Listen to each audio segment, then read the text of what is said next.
안녕하십니까. 언제나 소비자 편에서 방송하는 콘스탄트 김입니다. 이번 시간에는요, 연금보험 판매에 혈안이 되다 보니까 국민연금을 헐뜯는 내용이 있습니다. 국민연금은 나중에 소득공제를 받기 때문에 나중에 어떻습니까? 세금을 뗀다. 하지만 연금보험은 비과세이기 때문에 세금도 안 떼고 건보료도 없다. 이런 식으로 얘기를 한다는 것 아니겠습니까? 정말로 황당하기 짝이 없지만요. 어떻습니까? 이렇게 국민연금을 헐뜯어서 최악의 상품인 연금보험을 가입시키려고 하는데 소비자 주의 경보를 내리겠습니다. 절대로 거기에 속으시면 안 되겠죠. 최고의 연금인, 최고의 수익률을 자랑하는 최고의 금융상품인 국민연금을 폄하하면 절대로 안 됩니다. 가장 좋은 상품이기 때문에 그것을 따라갈 수가 없겠죠. 비록 어떻습니까? 나중에 연말정산을 통해서 세금을 좀 내지만 이건 굉장히 미미합니다. 참새 눈물만큼도 안 되죠. 왜냐하면 엄청난 혜택은 두말할 나위도 없고요. 그 다음에 소득공제로 인해서 그 연말정산 환급액은 엄청납니다. 거기에 비한다면요. 엄청나게 작은 세금을 부담하니까 전혀 세금을 걱정하지 않아도 된다는 것이 되겠습니다. 그래서 오늘은요. 돈 버는 은퇴, 국민연금은 나중에 세금을 떼지만 연금보험은 전혀 떼지 않는다. 여기에 대해서 제가 반박을 하고요. 절대로 여러분들 속으시면 안 되게끔 확실한 근거나 증명 자료를 말씀드리겠으니까 잘 귀 기울여 보시기 바랍니다. 연금보험은 비과세 해줍니다. 연금보험은 가입 후 10년 이상 유지한 다음에 일시금을 받거나 연금을 받으면 비과세를 해주죠. 그렇다고 해서 이 상품이 좋은 것은 아닙니다. 왜냐하면요. 10년간 유지라고 하는 족쇄를 채운 이유가 있습니다. 10년 동안 어떻습니까?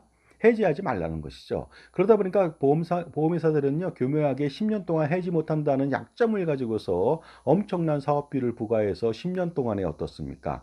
엄청난 사업비를 떼간다는 거 아니겠습니까? 그러다 보니까 연금저축 같은 경우, 연금보험 같은 경우 공시율 상품 10년 납은요, 지금 현재 공시율로 굴러가 봤자 8년에서 10년 정도 돼야 원금 나옵니다. 그리고요, 공시율이 떨어진다면 10년, 12년, 14년 이렇게 되거든요.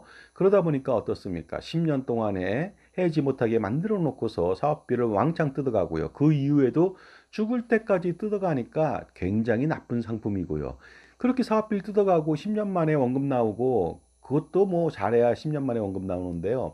그러니 복리 효과하고 비과세 효과가 없잖아요. 그리고 세금은 떼지 않죠. 비과세 효과 때문에 그렇습니다. 하지만 엄청나게 저조한 것 때문에 세금을 떼지 않는다는 것이 메리트가 될 수가 없습니다. 건보로 떼지 않는 것도 마찬가지입니다. 이런 상품 가입하면 우리의 노후가 폭망되니까 절대 이런 말에 선동돼서 넘어가면 안 되겠습니다. 하지만 국민연금은 과세한다 이거죠. 그러니 연금보험이 더 유리하다고 얘기하는데 이것은 무식한 연금보험 판매인이 하는 말이고요. 혹시라도 전문가 탈을 쓴 사람이 한다면 이것은 사악한 거짓이나 거짓 선동에 불과합니다. 왜냐하면 국민연금 세금은 떼지만 혜택 대비해서 세금 떼는 것이 별로 없고 아주 미미하기 때문에 그렇습니다. 자, 그렇다면요. 연금 소득이 종류가 많은데요. 종류별로 한번 어떻게 과세하는지, 비과세가 되는지 한번 알아보도록 하겠습니다. 공무원 연금, 군인 연금, 사학연금, 우체국 연금 같은 경우에는요. 유족 관련된 연금들이 있습니다. 유족연금 일시금이라든가 아니면 퇴직 유족연금 일시금 아니면 퇴역 유족연금 일시금 같은 경우 받을 때는요. 어떻습니까? 아니면 순직 유족연금 일시금, 우체국연금이죠. 이랬을 때는 비과세가 됩니다. 국민연금도 마찬가지입니다. 유족연금을 받았을 때는 비과세죠. 상속세 과세 대상이 아닙니다. 이에 반해서 연금보험은 어떻습니까? 과세합니다. 상속세 과세 대상이고 정기금 평가에 따라서 상속재산에 포함시켜서 상속세를 과세하니까 이것은요. 연금보험이 굉장히 나쁘다는 것을 반증해 준다고 볼 수가 있습니다. 그다음에 각종 부가금에 대해서 유족연금 부가금에 대해서도 마찬가지로 퇴직유연금도 마찬가지고요. 기타 등등에 대해서도 부가금에 대해서 비과세를 해줍니다. 그 다음에 비과세 계속적으로 알아보도록 하겠습니다. 산재법에 따라서 받는 각종 연금도 비과세 해주고요. 국군포로 송환법에 따라서 국군포로 연금도 비과세지만 이것은 뭐 한정적이고 극히 드문 사람들만 한정적으로 대상이 되니까 그다지 중요한 건 아닌 것 같습니다. 하지만 연간 2억 원 이상, 2억 원 내외의 연금을 받는 대통령 연금도 비과세라는 거 아닙니까? 엄청난 혜택이 아닐 수가 없습니다. 이렇게 비과세 연금은요, 건강보험료도 미부과합니다. 왜냐하면 과세가 없다고 보는 것이 과세 소득이 없기 때문에 그렇습니다. 자, 그렇다면요. 개인연금보험에 대해서 어떻게 과세하는지 알아보도록 하겠습니다. 개인연금이 시작된 것은요. 1994년도 6월 1일로 저는 알고 있습니다. 왜냐하면 제가 열심히 일할 때, 마케팅부에서 일할 때 그 개인연금보험 팜플렛을 만들고 그랬습니다. 그 당시에는 연 7.5% 확정금리 상품입니다. 유배당 상품입니다. 그러다 보니까 기본연금, 증액연금, 가산연금 포함해서 한 번에 연금을 하나 가입했는데 세 개의 연금을 받는 효과가 있고요. 미래 저금리가 도래될 것으로 봐서 7.5% 연봉률은 엄청나거든요. 그러다 보니까 선풍적인 인기를 끌었습니다. 그런데 그런 개인연금 보험에 대해서 연간 72만 원까지 소득공제해 주면서요. 놀랍게도 비과세를 해줍니다. 연금을 받을 때도. 그러니까 소득공제도 받고 연금 수령 시에도 비과세해 주는 일거양득이 되는 아주 좋은 상품이었죠. 그런데 이런 상품들은요. 이제는 판매하지 않죠. 1990년대를 끝으로 해서 2000년대 이후에는 판매하지 않습니다. 자, 그러니 옛날 상품, 1990년대 상품은 가입해 볼 만하고, 현재까지 유지하고 있다면요, 반드시 어떻습니까? 유지하고, 만약에 보험사나 보험 판매인이 일시금 받으러 가면 절대로 받으면 안 되겠습니까? 안 되겠습니다. 연금을 평생 받아야 되겠죠? 만약에 일시금 받고 해지하라고 한다면 그 사람을 바로 경계하십시오. 나를 망하게 만드는 조언을 하는 사람이기 때문에 그렇습니다. 연금저축에 대해서도 좀 알아보도록 하겠습니다. 연금저축이나 연금신탁 등이 있는데요. 여기에 대해서는 2000년대 이후에 발매됐는데요. 2002년도부터 소득공제를 해주다 보니까 세액공제 등 연금 수령 시 과세를 하게 되어 있습니다. 세액공제를 받았기 때문에 연금 수령 시 과세를 하는데요. 만약에 세액공제를 받지 않았다면 비과세를 해줍니다. 물론 원금에 대해서만 비과세 해주죠. 자, 연금저축 과세는 굉장히 불합리합니다. 연간 1,800만 원, 매월 150만 원 납부가 가능한데요. 세액공제 대상 보험료는 600만 원이죠. 여기에 대해서 원금 과세하고요. 600만 원에 대해서 평생 발생하는 이자 배당 이익이 있습니다. 여기에 대해서도 과세하죠. 그런데 세액공제 비과세 대상 금액이 1,800만 원 낸다면 1,200만 원입니다. 600만 원 대비 2배죠. 그것만 원금이 비과세고요. 여기서 이자 발생액은 600만 원 대비해서 2배가 더 나오겠죠. 근데 그것은 과세합니다. 놀랍지 않습니까? 이렇게 불합리합니다. 물론 세액공제를 받지 않는 경우에는요, 연금 수령 시 비과세 해줍니다. 이것도 원금에 대해서만 비과세 해줍니다. 이번에는 퇴직연금 알아보도록 하겠습니다. 사용자 부담액, 운영 수익 등 연금 수령 시에는 과세를 하게 됩니다. 하지만 연금을 수령할 때는요, 퇴직소득세를 좀 경감시켜 주죠. 10년간 연금 수령을 받는다면 퇴직소득세 70%, 10년 이상부터는 60%만 과세하게 되니까 굉장히 어떻습니까? 그 연금을 받으라고 이렇게 종용하면서 세제 혜택을 약간 몰아준 것입니다. 그 다음에 퇴직연금 계속해서 알아보도록 하겠습니다. 세액공제 대상 납입액이라든가 운영수익에 대해서는 연금 수령 시 과세를 하게 됩니다. 연간 1,200만 원 이하일 때는 선택적 분리과세 할 수 있고요. 1,200만 원 초과 시에는 종합과세 당합니다. 아니면은 15% 분리과세를 선택할 수도 있습니다. 하지만 여기에 분리과세나 종합과세 대상이 안 되는 것들이 있습니다. 국민연금 등 공적연금들이 있죠. 공무원 사학, 그 다음에 그 군인연금, 별정우체국연금들, 퇴직연금, 구개인연금, 주택연금, 농지연금 등은 여기에 제외됩니다. 그 다음에 세액공제를 받지 않은 경우에는 연금 수령 시 당연히 비과세가 되겠죠. 그리고요, 과세를 하더라도 연금소득 원천징수에 대해서는 70세 미만일 때는 5.5%를 과세하고요. 70에서 80세 미만일 때는 4.4% 과세하고 80세 이상일 때는 3.3%로 나이가 들면 들수록 원천징수세율은 좀 떨어집니다. 하지만 나중에 금액에 따라서 다시 또 정산을 하니까 이것은 원천 징수액만 그렇다는 것이죠. 종신형 연금형을 선택할 때는 4.4%를 떼는데 다른 것하고 나이와 비교해서 동시 충족이 되는 경우에는 낮은 세율을 적용한다는 점 반드시 알아두실 필요가 있습니다. 그 다음에 어떻습니까? 공적연금에 대해서 국민연금이든 공무원연금이든 기타 등등은요. 2001년도 원래는 상반기까지 납입분에 대해서는요. 연금 비과세를 해줍니다. 하반기부터는요. 소득공제를 해주다 보니까 과세를 하는데 계산하기 어려우니까 2001년도 전체에 대해서 6개월 동안 소득공제는 받았지만 다 비과세를 해줍니다. 그러니까 공적연금, 국민연금 같은 경우 1988년도부터 가입을 했다. 그러면 2001년도까지라면 어떻습니까? 13년 동안에 그 냈던 건에 대해서는 세금이 없다는 것이죠. 그리고 나중에 뭐 한 17년 더 했다면은요, 반 정도만 세금을 낸다고 보시면 되겠습니다. 그러니까 실질적으로 국민연금에서 200만 원을 받더라도 200만 원이 다 세금 대상이 아닙니다. 왜냐하면 과세 대상은 2002년도부터니까 그 중에서 한 120만 원만 된다든가 그렇죠. 150만 원을 받는다면 과세 대상 소득은 어떻습니까? 거의 뭐 80만 원밖에 안 되다 보니까 80만 원이면 1년에 960이거든요. 세금이 거의 없습니다. 그러니까 연금보험에서 말하는 연금, 국민연금이 세금이 있다. 이것은 순전히요, 어떻습니까? 말도 안 되는 선동이라고 보시면 되겠습니다. 자, 그래서 2002년도부터 납입분에 대해서는 소득공제를 받았기 때문에 공적연금에 대해서는요, 연금 수령 시 과세를 하게 됩니다. 물론 소득공제를 받지 않는 사람도 있겠죠. 그런 경우에는 연금 수령 시 비과세가 됩니다. 그런 사람은 별로 없을 것으로 보입니다. 자, 지금까지 제 정보가 도움이 되시면 무료 구독하고 좋아요 부탁드리고요. 멤버십, 회원가입을 통해서 현명한 판단할 수 있도록 여러분들 수억, 수십억 절세 및 자산관리 증대에 도움이 되시기 바랍니다. 국민연금에 대해서는요, 과세도 하지만 비과세하는 것도 있습니다. 반환 일시금이라고 해서요, 사망으로 인해서 수령하는 것, 사망이나 장애 이런 것들은요, 다 비과세해 주거든요. 그래서 사망으로 인해 수령받는 반환 일시금은 비과세해 줍니다. 물론 사망 일시금도 비과세를 해주겠죠. 그 다음에요, 유족연금 비과세 준다고 했잖아요. 하지만 연금저축은 연금보험은 과세하죠. 바로 상속세를 과세하게 됩니다. 장애연금도 엄청나게 많이 주는데 이것도 비과세해 주니까 엄청나지 않을 수가 없겠죠. 하지만 일부만 국민연금은 과세합니다. 반환 일시금 중에서 사망 이외로 수령할 경우 퇴직소득으로 과세를 하는데 얼마 되지 않습니다. 이런 거 반환 일시금 10년 미만 가입자는 받는 사람도 얼마 안 되고요. 그 다음에 세금도 별로다 보니까 중요하지 않습니다. 그 다음에 국민연금 과세 알아보도록 하겠습니다. 만약에 노령연금을 수령한다면 과세를 합니다. 분할연금은 이혼한 사람이 받는 것이죠. 그것도 과세를 하겠죠. 노령연금의 일종이니까 그렇습니다.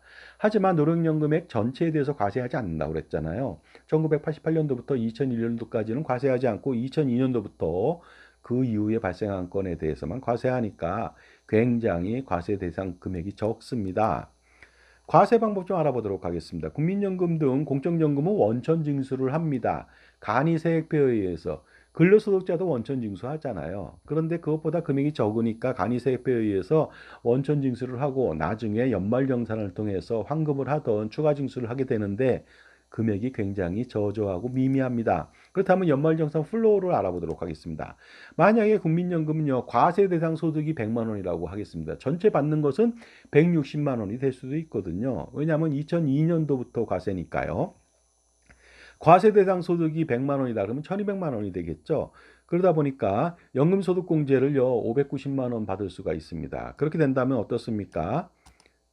그 610만 원이라고 하는 것이 연금소득 금액이 되겠습니다. 여기에 대해서 인적공제로 본인 배우자 1인당 150만 원을 뺀다고 하면 300만 원 빼겠죠. 그렇다면 가세표준은 310만 원입니다. 그런데 예를 들어서 그, 뭡니까? 그 고령자, 노령자, 그러니까 65세 이상 노령에 대해서 추가 공제가 또 100만 원씩 있거든요. 그것까지 한다면 실질적으로 세금을 낼 것이 없다고 볼 수가 있는데 어쨌든 간에 310만 원에 대해서 세율이 어떻습니까? 6% 받게 되지 않습니까? 그러니까 18만 6천 원 받게 되지 않습니다. 세금이 그것밖에 안 돼요. 그다음에 연금소득이 매월 106만 원까지는 원천 징수도 하지 않습니다. 그러다 보니까 기회비용 이익이 발생할 수가 있는데 이렇게 100만 원 과세 소득이라고 하는 것은 한 160만 원 정도 된다고 보는 것이죠. 지금 과세하는 사람들은 160이 아니라 뭐 그보다 더 많을 수도 있겠습니다만 어쨌든 간에 18만 원 정도라는 것밖에 되지 않습니다. 거기다 또요 18만 원 다 내지도 않습니다. 표준세액 공제 7만 원 또 공제하잖아요. 그럼 11만 원밖에 안 되겠네요. 혹시라도 자녀가 있다면요. 2인 이하는 1인당 15만 원, 2인 초과는 1인당 30만 원이고요. 그 다음에 출생 입양 1인당 30만 원, 2인은 50만 원, 3인은 70만 원인데 이것도 2025년도에는 어떻습니까? 2024년도 기준으로 해서 그 상향 조정되니까 실질적으로 세금 내는 것이 없다고 보시면 되겠습니다. 그렇게 해서 기납부세액, 원천징수액하고 비교해서 환급 또는 추가징수를 하는데 추가징수 금액이 있다면은 지방소득세 10%를 추가해서 반영하는데 18만 6천 원에서 이것저것 다 떼니까 뭐 1, 2만 원도 안 될 수 있습니다. 그러니까 추가적으로 세금 내는 것은 별로 없다고 보시면 되겠습니다. 그렇다면 과세 대상 소득이 200만 원일 경우는 어떨까요? 이런 사람 거의 없거든요. 왜냐하면 국민연금을 300만 원 넘게 받는 사람이 그다지 없잖아요. 하지만 200만 원 받는다고 해볼게요. 경로우대 2명이라고 하고 추가 공제했을 때 63만 2천 원이 되거든요. 그러면 원천 징수액은 17만 7천 원이고요. 그렇게 하다 보니까 어떻습니까? 납부할 세액이 50만 원 정도밖에 되지 않습니다. 그 지방소득세 10% 포함해서요. 그러다 보니까 2,400만 원 받고 50만 원 세금을 내야 되니까 어떻습니까? 그 원천 징수에 포함해서 그 63만 2천 원 정도 되는 것이죠. 담세율이 2.896%에 불과합니다. 이 정도 담세라면 엄청나게 적은 것이죠. 세금이라고 말할 수도 없습니다. 2002년도부터 과세 대상이기 때문에 현재 대부분의 사람들은요, 100만 원 밑으로만 과세 대상이 될 것으로 보입니다. 그러다 보니까 어떻습니까? 실질적으로 그 지금 여기 나온 것보다도 3분의 1이나 2분의 1 정도밖에 그 과세 대상 그 세금이 아니다.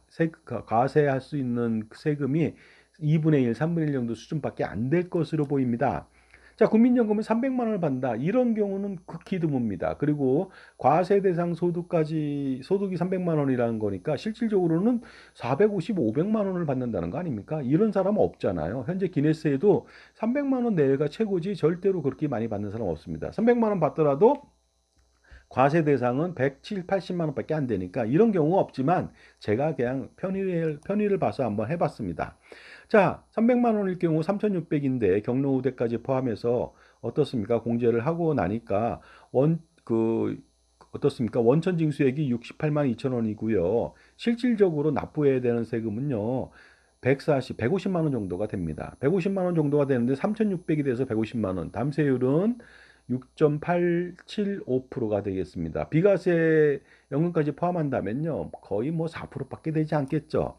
300만 원 받는 사람이 없기 때문에 이것은 의미가 없지만 그래도 어떻습니까? 이해를 돕기 위해서 제가 그런 것이 되겠습니다. 그 다음에 400만 원도 받을 수 있다? 뭐 제가 한번 해봤습니다. 그랬더니 어떻습니까? 납부할세액은 181만 원에 불과합니다. 담세율 8.399%고 비과세 소득까지 포함한다면 한 5% 정도밖에 되지 않습니다. 지금 가입하는 사람들 일부가 나중에 대상이 될 수는 있겠습니다만은요. 현재 지금 받고 있거나 10년 이내 받고 있거나 이런 사람들은 절대 이 대상이 될 수가 없겠죠. 자, 하지만 어떻습니까? 이러한 담세율이 뭐 몇 프로에 불과한데요. 국민연금 납입기간 중에 소득공제로 인해서 연말정산 받은 것을 감안한다면 이런 세금은요, 정말로 무시해도 될 만한 세금이 되겠습니다. 가령 어떻습니까? 국민연금 자기부담액의 26.4% 소득공제 혜택이 있다고 가정해 보겠습니다. 매월 총 55만 5,300원 납부 시 그렇다면 1년에 88만 원의 환급이 예상되고요. 40년 동안이면 3,520만 원을 환급합니다. 자영업자는 2배죠. 7천만 원 이상인데 그 정도를 먼저 받았습니다. 그것도 미리 받았어요. 투자하면 투자 성과 있잖아요. 연금은 뒤에 연말정산 소득세 내지 않습니까? 먼저 받은 것을 투자한다. 금액도 7천만 원이나 된다. 그러면 세금은 뭐 10만 원도 안 된다. 그러니까 당연히 어떻습니까? 먼저 받은 것을 투자해서 7천만 원이면 3억이 될 수도 있고 4억이 될 수도 있어요. 근데 내는 돈은 겨우 10만 원도 안 된다는 거 아닙니까? 그러니까 어떻습니까? 세금이 거의 없다고 보시면 되겠습니다. 소득공제는 미리 받고 연금소득세는 나중에 낸다는 거 아닙니까? 과세 이연에 따라서 기회비용 이익이 엄청나게 발생되는 것입니다. 그 다음에 한계세율 49.5% 대상자는요, 놀랍게도 매년 165만 원을 환급받습니다. 40년 동안 6,600만 원 환급받고요. 자영업자는 더 내겠지만 1억 3,200만 원 환급받습니다. 이것도 엄청나죠. 이것도 40년 동안 계속 투자한다면 1억 3,200이 5억, 10억도 될 수 있는 거 아닙니까? 하지만 세금은 거의 없죠. 자, 그리고요, 국민연금이라고 하는 것은 이러한 세금을 뭐 아주 미미하게 내지만 세금이라기 보기에도 정말 민망할 정도로 거의 내지 않지만요. 확정적인 높은 연금 수익률하고 현재 가치의 연금을 평생 지급합니다. 물가 상승률에 따라서 채정해서 평생 지급하기 때문에 어떻습니까? 엄청난 상품이니까 연금보험이 견줄 수가 없습니다. 또한 무료로 최고 장애 보장을 해줍니다. 공짜거든요. 이것도 장애 1, 2 상급 받으면요. 현재 가치로 물가 상승률로 계속 해증해서 죽을 때까지 지급하니까 이러한 상품을 공짜로 받는다. 공짜로 가입한다. 공짜 혜택이 있다. 국민 국민연금이 아니라 장애보험을 가입하면요. 매월 몇백만 원, 몇천만 원을 내도 이 장애연금, 국민연금 장애연금 무료 공짜 장애연금에 비할 수가 없습니다. 그러니 엄청나게 국민연금하고 그 연금보험을 비교한다는 것은 어리석기 짝이 없다는 것이 되겠습니다. 따라서 국민연금 과세는 조족지율도 안 됩니다. 완전히 무시해도 되겠죠. 반면 연금보험 비과세 혜택을 주지만 소득공제 혜택이 전혀 없겠죠. 미미한 수익률하고 그 이유는 사업비가 과다하고 위험보험료 엄청나게 있고요. 그 다음에 또 뭡니까? 보증 비용이라고 해서 무슨 뭐 확정금리 연금 같은 경우는 보증 비용을 엄청나게 떼거든요. 변액연금은 또 그 펀드 운용 수수료까지 다 떼죠. 여러 가지 다 뗍니다. GMAB, GMDB 다 떼거든요. 그러다 보니까 수익률이 미미하고 미래가치의 연금액을 지급하니까 물가 상승률을 반영해서 현재 가치로 할인한다면 똥값에 연금을 받는데 과연 국민연금 과세하니까 연금보험 가입하란 말을 할 수가 있을까요? 정말로 민망하기 짝이 없는 말이 아닐 수가 없습니다. 따라서 어떻습니까? 오늘 이러한 영상을 듣는다면 연금보험의 알량한 비과세 혜택에 속아 넘어가는 사람들은 거의 없을 것으로 보입니다. 그러므로 연금보험은 가입해서도 안 되고 가입했다면 모조리 해지할 필요가 있습니다. 연금보험은 원래 저축과 투자 효과가 거의 없습니다. 왜냐하면 보험은 보장하는 곳이죠. 그 다음에 은행은요 저축하는 곳이고 대출하는 곳입니다. 증권회사는 투자하는 곳이죠. 각자 백투더 베이직스가 중요한데 그 투자하지 않고 저축하지 않는 회사가 보장만 하는 회사가 어떻게 투자와 저축을 하겠다고 나서는 것입니까? 말도 안 되는 거 아니겠습니까? 거기다가 평균 수명, 기대 연명이 증가로 연금액은 정말로 지금 1900년대에 그 1회 경험 생명표 대비 10회 경험 생명표인데요. 반토막도 더 났습니다. 그러니까 엄청나게 적은 금액이 아닐 수가 없겠습니다. 그 다음에 연금 개시 시점에 한계 수명, 사람이 살 수 있는 나이를 120세로 책정했습니다. 말도 안 되지 않습니까? 현재. 왜냐하면 대부분의 사람들이 90에서 100세 사는데요. 그렇다면 30년 가까이 연금 낙전 수입이 발생된다는 거 아니겠습니까? 결국은 가입자 손해가 이어지고 연금 준비금 대비 지급률이 극히 저조하니까 연금 준비금으로 연금 받는 사람은 바보입니다. 바로 해지하는 것이 낫겠죠. 왜냐하면 연금 준비금 대비 30세 남자가 65세 때 가입 받는다면 4.03%밖에 안 되거든요. 그렇다면 그 뜻은 뭡니까? 연금 준비금을 가지고서 그 25년 300개월 동안 이자 없이 자기는 돈을 굴리겠다는 거 아닙니까? 그러니까 그러한 사악한 흉계에 넘어가면 안 되고 연금보험을 가입하면 안 되겠지만 가입해서 연금 준비금이 나왔다. 내일부터 연금 개시다. 그러면 해지해야 됩니다. 무조건. 자, 따라서 연금보험이라고 하는 것은 복리투자 효과, 비과세 효과, 종신지급 효과 이것은 거의 없다고 보시면 되겠습니다. 아니 아예 없다고 해도 과언이 아니죠. 종신연금 지급 효과는 연금 지급 준비금 대비 지급률이 저조하니까 종신연금 지급 효과가 없다는 것이 되겠습니다. 그러니 어떻습니까? 연금보험 상품을 가입해서 노후 준비를 하려고 한다면 당연히 노후 준비는 망치게 되는 것이 아니겠습니까? 연금보험을 가입하면은 국민연금은 나중에 세금 내지만 연금보험 비과세다. 연금보험을 가입하면 세금이 없다. 맞습니다. 아주 알량하지만. 하지만 연금보험을 가입하면 노후도 없다는 것도 아셔야 됩니다. 자, 그러니 노후 준비는 이제 연금보험 상품으로 하면 절대로 안 되죠. 1990년대까지만 가능했고 2000년대부터는 불가능하다고 볼 수가 있습니다. 그렇다면 어떻게 준비하면 될까요? 당연히 평생 투자를 통해서 은퇴 자산을 확보해가는 것이 가장 중요하다고 볼 수 있습니다. 물론 국민연금 부부가입 강화는 반드시 해야 되겠죠. 그리고 자기 생활에 열심히 한다면 퇴직연금하고 노란우산공제 가입해서 추가의 노생활비 보너스를 조달할 수가 있습니다. 그러니 잡스러운 보험 및 연금보험, 기타 불필요하고 비효율적인 금융상품 모조리 집어치우고 해지할 필요가 있습니다. 저축은행, 그래서 해지한 다음에 저축은행 예금 적금만 가입하더라도 연금보험보다 수배나 더 훨씬 더 유리합니다.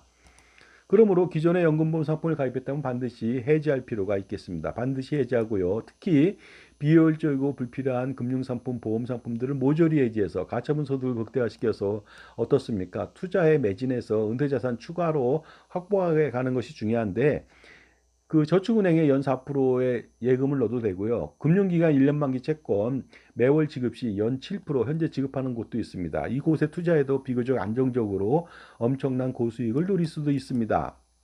그러니 보험회사니 아니면 금융회사 그리고 판매인의 말만을 믿고서요. 이렇게 연금보험이나 가입하고 그러면 절대로 안 되겠죠. 따라서 자신의 편에서 항상 지원하고 지원해주는 독립된 종합자산관리사 IFA, CFP 전문가를 만나보실 필요가 있습니다. 풍부한 전문 지식하고 다양한 경험, 자신만의 솔루션을 겸비한 사람을 만나보시기 바랍니다.